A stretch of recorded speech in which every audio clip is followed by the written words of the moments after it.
Subscribe करें मेरे YouTube channel को और सुने सेंटर ऑफ द स्टोरी की बेहतरीन कहानियाँ। हेलो दोस्तों, आज की कहानी का शीर्षक होगा सलाह लें पर संभल कर।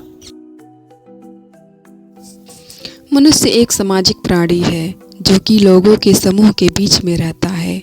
इस समूह में कई तरह के रिश्तों को वो निभाता है। कुछ रिश्ते निस्वार्थ होते हैं, जबकि अधिकतर रिश्तों की नींव स्वार्थ पर ही टिकी होती है। हम जो प्रोफेशनल रिलेशन बनाते हैं वो अधिकतर आदान प्रदान या यूँ कहें कि एक से दूसरे को और दूसरे से पहले व्यक्ति को फायदे की बुनियादी पर ही टिके होते हैं। मैं यह नहीं कह रही कि सभी रिश्तों के पीछे स्वार्थी होता है, लेकिन हाँ, आज की दुनिया में अधिकतर इंसान अपना फ़ायदा देखकर ही रिलेशन बनाता है।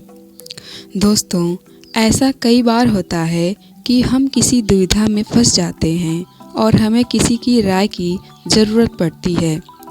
तब हम अपने आसपास के लोगों से उस बारे में सलाह मशवरा करते हैं कि हमें क्या करना चाहिए। कई बार उनकी राय हमें सही रास्ते का मार्ग दिखाती है, तो कभी और ज़्यादा हमारे नुकसान का सबब बन जाती है।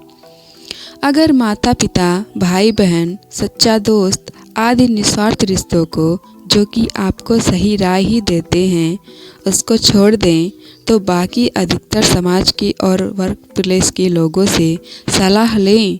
ज़रूर लें सलाह, पर अपना विवेक भी बनाए रखें, क्योंकि कई बार ऐसे सलाह देने वालों का स्वार्थ उनकी सलाह में छुपा रहता है। इसीलिए सुने सबकी, पर माने अपने विवेक और अंतर आत्मा की।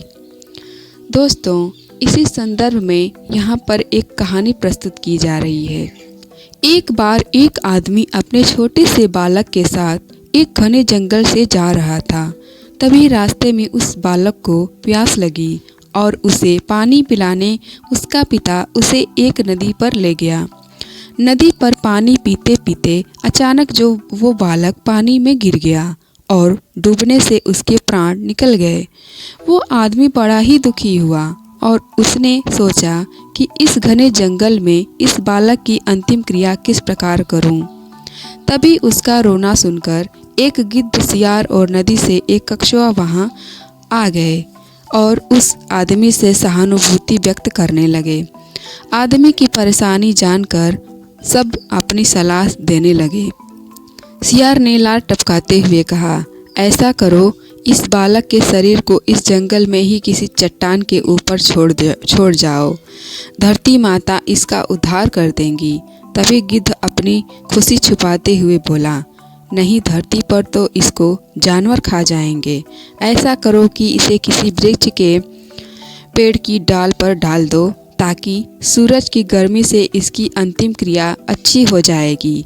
उन दोनों की बातें सुनकर कछुआ भी अपनी भूख को छुपाते हुए बोला, नहीं, आप इन दोनों की बातों में मत जाओ। इस बालक की जान पानी में गई है, इसीलिए आप इसे नदी में ही बहा दो। और इसके बाद तीनों अपने अपने कहे अनुसार उस आदमी पर जोर डालने लगे। तब उस आदमी ने अपने विवेक का सहारा लिया और उन तीनों से कहा, तुम तीनों की सहानुभूति भरी सलाह में मुझे तुम्हारे स्वार्थ की गंध आ रही है। सियार चाहता है कि मैं इस बालक के शरीर को ऐसे ही जमीन पर छोड़ दूं, ताकि ये उसे आराम से खा सके। और गिद्ध, तुम किसी पेड़ पर इस बालक के शरीर को इसलिए रखने की सलाह दे रहे हो ताकि इस सियार और कछुआ से बचकर आराम से तुम दावत उड़ा सको।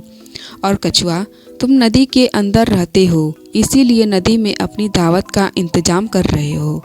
तुम्हें सलाह देने के लिए धन्यवाद, लेकिन मैं इस बालक के शरीर को अग्नि को ही समर्पित करूंगा, ना कि तुम्हारा भोजन बनने दूंगा। यह सुनकर वो तीनों अपना सा मुंह लेकर वहां से चले गए। ये कहानी अच्छी लगी हो तो वीडियो को लाइक करें। Thank you.